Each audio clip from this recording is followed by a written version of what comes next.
자, 다음 사건 보겠습니다. 자, 흔히 남자들이 끔찍한 꿈을 꿔보라면은 다시 입대하는 꿈이다.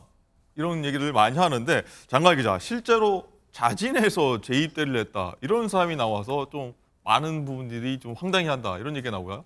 그렇습니다. 1970년 병무청이 설립된 이래 이 대리 입영이 실제로 이루어진 적발된 사례가 이번 있었습니다. 네. 자, 진짜 군대를 가야 하는 최 씨가 있었고요. 그런데 이 최 씨가 군대가 가기 싫었던 거예요. 그래서 인터넷에서 알게 된 조 씨에게 나 대신 군대를 가달라라면서 대리 입영을 제안하게 됩니다. 인터넷에서 만난 사람한테요? 그렇습니다. 어허. 그런데 대가는 60만 원 수준인 지금 사병 월급의 절반, 30만 원씩을 주는 거였다고 합니다.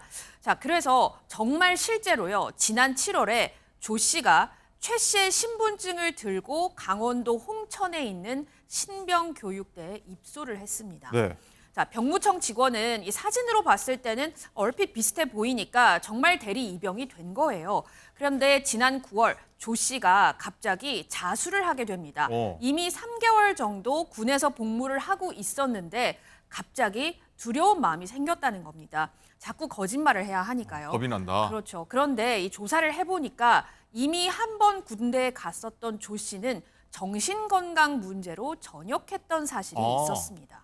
조기 전역을 했다가 자 30만 원 받고 다시 군 입대를 했다 뭐 이런 얘기인 것 같은데 자 뉴스 보면 이 병역 면제를 하려고 안간힘 쓰는 사람 봤어도 이 30만 원 때문에 다시 군대를 간다는 처음 보는데 자 변호사님 이 30만 원 때문에 다시 가겠다 뭐 이런 순전히 이런 의도였나요? 네, 그런 것 같습니다. 경제적인 이유 때문인 것으로 추측이 가능한데요. 대신 군대에 갔던 조 씨가 어떤 얘기를 했냐. 군대에 가게 되면 의식주 해결되잖아요. 네. 맛있는 밥 주고 공짜로 다 잘 때 있고 해주니까. 공짜로 다 해주는 거죠. 왜냐하면 실제로 조 씨와 최 씨 모두 다 별다른 직업이 없는 것으로 아. 확인됐습니다. 그래서 조 씨 말이 이제 의식주도 다 해결이 되지 또 월급도 반반으로 나누기로 하고 이제 대리해서 이제 입영을 했다라는 겁니다. 근데 실제로 병사들의 월급이 어떤 걸 좀 살펴봤더니 네. 생각보다 꽤 받더라고요. 어느 정도인가요? 그래서 입영 같은 경우에 64만 원을 받지만요. 이 상병은 100만 원, 병장은 월급이 125만 원입니다. 저희 때는 병장이 한 달에 10만 원 받았던 걸로 기억하는데 그러니까요. 그래서 반씩 나누면 이제 만약에 병장까지 갔다 오면 상당한 금액을 사실은 받았던 거니까 이런 금전적인 이유 때문에 서로 간에 공모를 하고 이런 범행을 벌인 것으로 추정이 됩니다. 네, 뭐 들을수록 좀 황당하고 시청자 여러분도 뭐 어떤 이런 사람이 났을까 싶은데 자 교수님 네. 어떻게 근데 이 사람이 군대에 재입대를 할 수 있었을까인데 병무청이란 게 있지 않습니까? 신분 확인 다 거칠 텐데 병무청은 그럼 뭐 했답니까? 신분증을 확인을 하는 형식적인 절차는 있었던 것 같은데 예. 근데 근본적으로 과연 이 사람이 정말 입대한 사람이 맞는가에 대한 동일성 여부는 체크를 전혀 안 했던 것 같습니다. 얼굴이 비슷했나요? 뭐 어떤 거요? 얼굴도 상당히 다르고 나이도 10년 정도 차이가 나고 10년이 나요? 네, 20대 초반이고 20대 후반이라고 이렇게 알려져 있습니다. 그리고 체격도 이 왜소하고 좀 크고 사실상은 조금만 관심을 가졌으면 이 동일한 이름이 사람이 아니다라고 알 수가 있었는데 혹시 그럼 다른 사례도 있었던 거 아닐까요? 바로 그래서 과거에? 아마 그 국방부에서도 혹시 이런 사례가 또 있지 않았을까라고 하는 우려 때문에 네. 그 전수조사를 빠른 시간에 실시를 했습니다만 그 동일한 사례는 없었다라고 지금 밝혀지고 있는 것 같고요.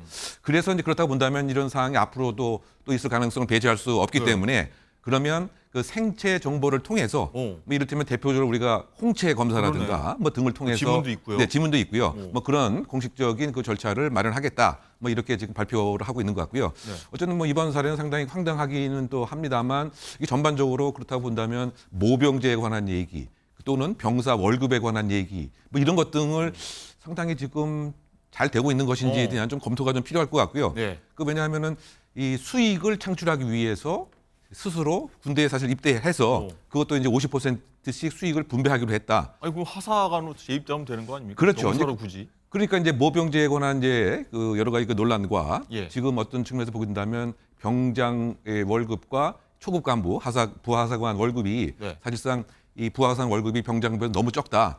뭐 이런 등등의 지금 그 국방의 입영 정책에 있어서 이번 사안이 던져주는 일정한 함의가 있지 않는가. 저는 이제 그런 생각이 되기 때문에 아마 그 국방부 관계자들도 뭐 오늘 이 방송을 보고 좀 더 진격한 토론의 소재가 되지 않을까 예상해 봅니다. 혹시요 이 대신 군대 간 사람이 20대 후반이라고 했지 않습니까? 예전에 한 번 더 갔었을 그런 사례는 없었을까요, 혹시나?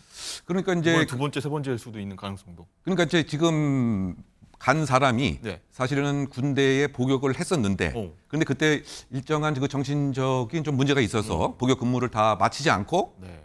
사실 이 일을 한 거죠. 그러니까 본인의 입장에서는 한번 그 병역 문화도 경험을 했고 이른바 좀 표현이 좀 그렇습니다. 노하우도 좀 알고 있기 때문에 노하우를 이 군대 예. 생활을 다시 한번 하면서 이 월급을 이게 나눠서 가지겠다에 네. 순순히 이제 동의를 한 것이 아닌가 생각이 되는데 상당히 조금 황당하지만 또 여러 가지 좀 함의점도 있는 것이 아닌가 이렇게 네. 개인적으로 평가합니다. 그렇군요.